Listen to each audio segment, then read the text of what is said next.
I want to pick up on what Selena had asked. Yeah.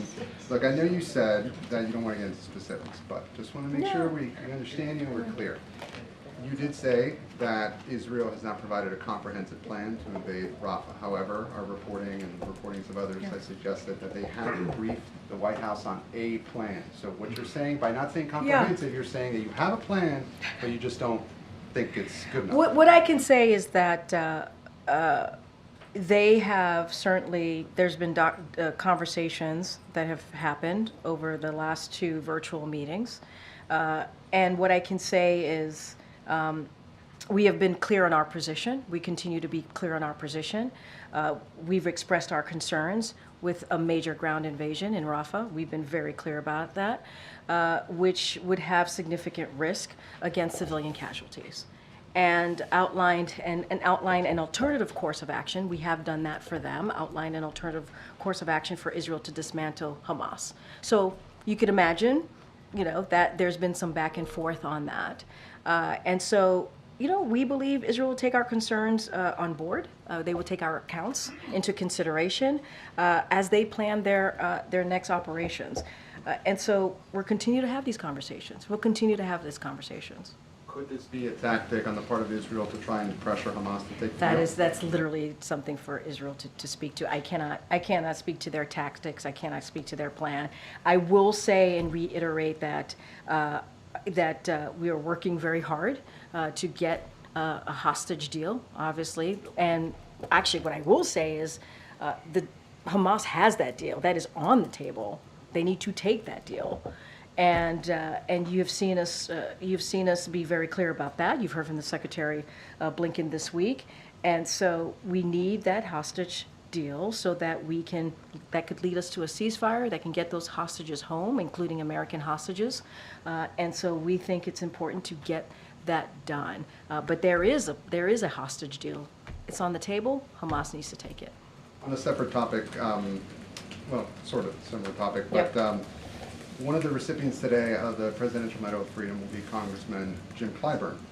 He had some comments earlier today where he agreed with Senator Bernie Sanders' assertion that the Israel-Hamas war could be President Biden's Vietnam. What's your response to that? So, look, a couple of things. I want to be super careful because that's kind of leading into a campaign space. So I want to be really mindful on what I say. And a couple of things that I did think through on those, on this, knowing we probably get this potential question. Look, Joe Biden ended the longest war in American history and just succeeded in convincing both parties in Congress to make crucial investments in our national security in Ukraine to help ensure we won't be drawn into conflict in Europe. And that is the president's leadership that you have seen, right? And that is one of the reasons he's been able to bring NATO together in a way that we have not seen before. And obviously one of the reasons we had to do that is because we had to make sure that Putin didn't succeed. He didn't succeed.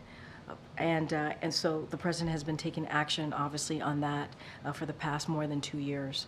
You heard him say yesterday, he reiterated values that being us together, we have the right to dissent, right?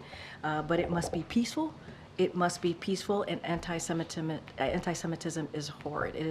It is hate speech, and we should treat it as hate speech.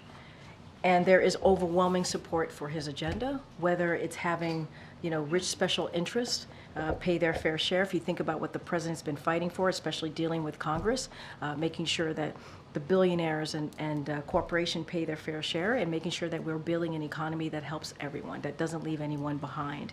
And so you've heard him talk about that, beating big pharma, lowering healthcare costs, making sure that we move forward with his student debt relief.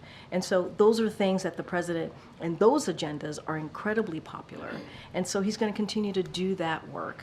And obviously, Congressman Clyburn is someone that he truly respects. We all respect, and so just want to be mindful because it's connected to connected to a campaign-related question, but this is a president who has taken action to make sure that he does everything, on behalf of, that's right, whether it's national security or moving forward with domestic policies that the American people want us to move forward on. So the White House disagrees with that characterization?